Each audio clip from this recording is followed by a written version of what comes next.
to say thank you for all the people that commented on the last video. There was over like 300 comments, and they were all really positive people drawing similarities from their own stuff.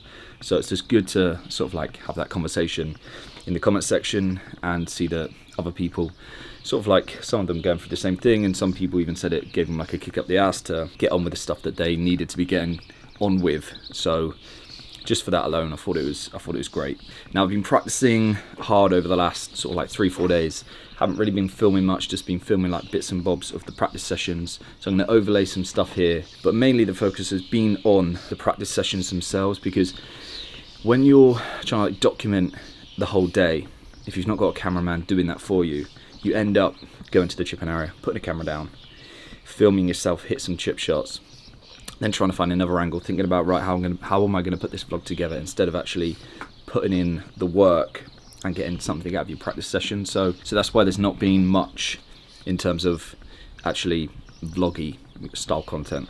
But before we get on to what the video is about, I just want to talk through my practice session today. So at the moment, I'm just waiting back to hear from East Devon Golf Club as to whether I'm going to be attached there moving forward. So at the moment, I've not really got a actual golf course to practice on, although I'll probably play some rounds before I go away for this tournament this weekend. But today's practice session is an example of what I'm doing at the moment, because last year, right, the biggest mistake I made was the fact that every single week, it seemed, or every couple of weeks, I would like go for a swing change or try to change the move that I've got.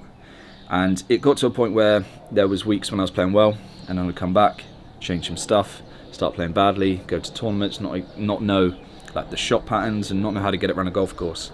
So this year's one thing that I'm going to make sure I do is have a golf swing and own that golf swing, because it's actually in quite a good spot at the moment.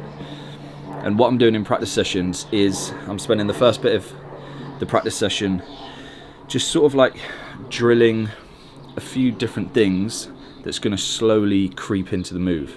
So today's just focusing on balance and footwork. So just doing some slow moves without a golf club, then with a golf club, trying to get my weight into the right place, and then working on my footwork, because that's one thing that tends to get out of whack. Like my balance goes all over the place, and then my footwork gets all over the place, and I'm off balance, and I struggle to make balanced golf swings, which is like important for consistent shot making. So I'll drill that out for like half an hour, 45 minutes, and then go into properly target focused practice. And today I got in a proper zone where I basically picked 2 targets in the range, and they got wider, obviously the longer club that I had in my hand. So started with a sand wedge, got to hit 5 balls in a row between 2 specific points, and then you do the same with 9-iron, 7-iron, 5-iron, 2-iron, and by the end I got in like a proper roll. And you actually feel pressure in your practice sessions when you're practicing that way, so there's some proper intent to your practice. I feel like instead of just going to the range and hitting balls, what I'm doing now is, and this is a lot of it from Steve, having a reason to practice. So some of it on technique, working some stuff in, and then full target focused practice. And that's really, I feel like it's really helping my swings. Feels like it's getting in a good place, which leads on to this weekend. Essentially, I'm starting my Jamaica Tour events this week at Royal Ascot Golf Club, which is the tournament I've played before, and of course I've played a few times, so I know it pretty well. I'm heading up there this Sunday. I think I'm playing the Pro-Am, and then there's 2 tournament days, Monday, Tuesday. I'm actually bringing a cameraman along, and I'll be bringing a cameraman along for all of the rest of them as well. So it's going to be, hopefully if I'm in the Pro-Am, I'm going to be filming that, and then I'm going to be filming the 2 tournament rounds as well, and then throughout the season we're going to get someone filming the tournament rounds. I'm going to do it in a slightly different way, because I've seen Micah Morris, is that his name? Micah Morris? One of the good players. He sort of does something similar, but his cameraman is a bit further away.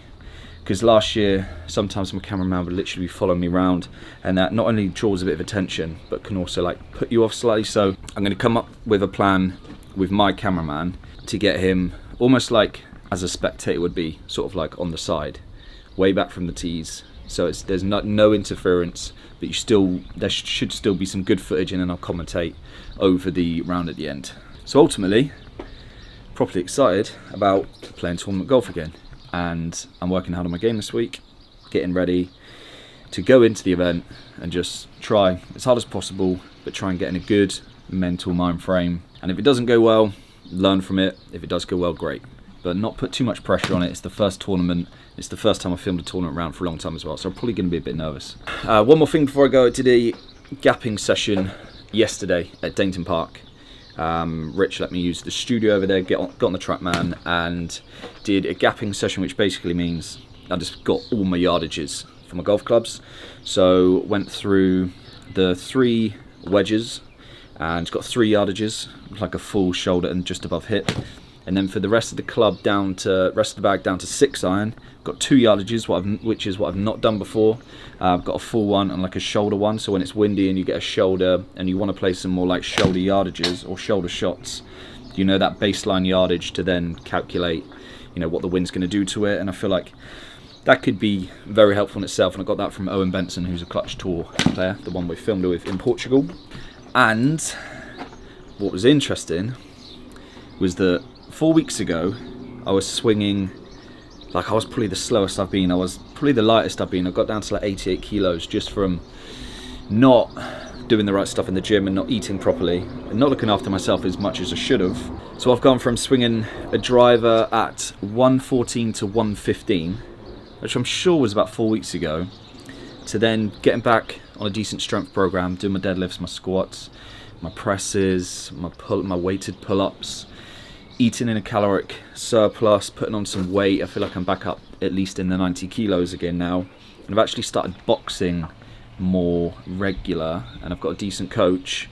And boxing, like if you think about how you create power when you punch, it's all through the floor, rotational stuff. So it's very similar to the golf swing in that sense. And I've put on like 10 miles an hour in like 4 weeks. So I'm now comfortable on course golf swing like 124, and I got it up to like 129, which is really interesting, and I might talk about some of that stuff as we go on. Right, for the next few days I'm going to be practicing again. I may do another vlog, I may try and get a course vlog filmed before we go, but the main thing is hopefully 3 tournament rounds come in this weekend. Hope you're good. Cheers for watching. Be back soon.